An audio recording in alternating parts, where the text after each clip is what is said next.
Halo, perkenalkan nama saya Layalatul Azizah dengan NPM 4232100047. Pada video kali ini, saya akan menjelaskan tentang modul ESG pada Odoo 19. Sebelum kita masuk ke sistem, saya jelaskan secara singkat. Modul ESG adalah fitur di Odoo yang digunakan untuk memantau, mencatat, dan menganalisis dampak lingkungan perusahaan, khususnya terkait jejak karbon atau carbon footprint. Tujuannya agar perusahaan dapat meningkatkan kinerja keberlanjutan dan memenuhi standar pelaporan lingkungan secara transparan.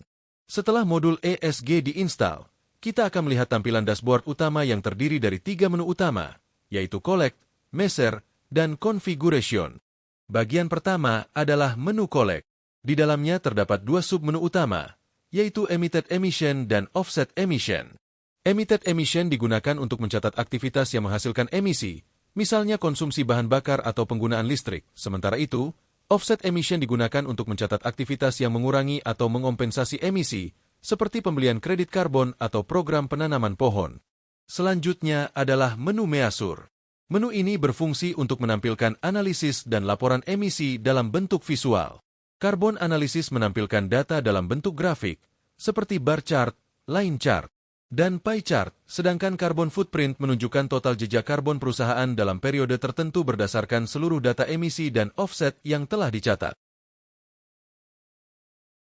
Berikutnya adalah menu Configuration. Di dalamnya terdapat 4 pengaturan utama, yaitu Emission Factor, Emission Source, Gases, dan Source Database. Emission Factor digunakan untuk menghitung jumlah emisi dari aktivitas tertentu.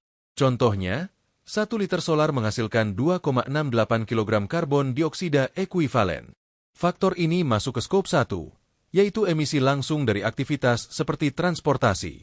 Emission source berfungsi menentukan asal emisi, misalnya armada truk, mesin genset, atau listrik gudang. Gases mencakup jenis gas rumah kaca seperti karbon dioksida, metana, dan nitrous oksida, yang digunakan sistem untuk menghitung total carbon footprint. Terakhir, Source Database adalah referensi standar faktor emisi, seperti ADMEE dan IPCC, agar perhitungannya sesuai dengan standar internasional.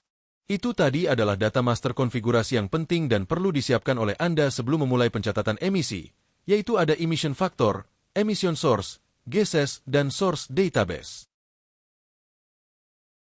Selanjutnya, jika perusahaan melakukan pembelian kredit karbon sebagai upaya kompensasi terhadap emisi yang telah dihasilkan, maka data tersebut dicatat pada menu Collect, tepatnya di submenu Offset Emission.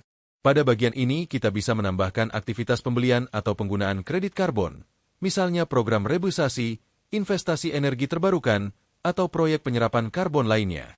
Kita isi jumlah ton karbon dioksida ekuivalen yang dikompensasikan, sumber penyedia kredit, serta periode pelaksanaannya. Perbedaan fungsinya dengan pencatatan konsumsi bahan bakar adalah konsumsi bahan bakar dicatat di Emitted Emission dan menambah total emisi, sedangkan pembelian kredit karbon dicatat di Offset Emission dan mengurangi total emisi bersih perusahaan. Sebagai contoh, jika perusahaan menghasilkan 100 ton karbon dioksida ekuivalen dari konsumsi bahan bakar dan membeli 20 ton kredit karbon, maka sistem ESG di Odoo akan menghitung emisi bersih sebesar 80 ton karbon dioksida ekuivalen. Dengan demikian, menu Offset Emission berperan penting untuk menunjukkan komitmen perusahaan terhadap netralitas karbon atau carbon neutrality. Dengan menggunakan modul ESG pada Odoo, perusahaan dapat mencatat, memantau, dan melaporkan data emisi karbon secara otomatis dan terintegrasi. Fitur ini membantu manajemen mengambil keputusan berbasis data untuk mendukung strategi keberlanjutan dan tanggung jawab lingkungan. Sekian penjelasan saya mengenai modul ESG di Odoo SOO.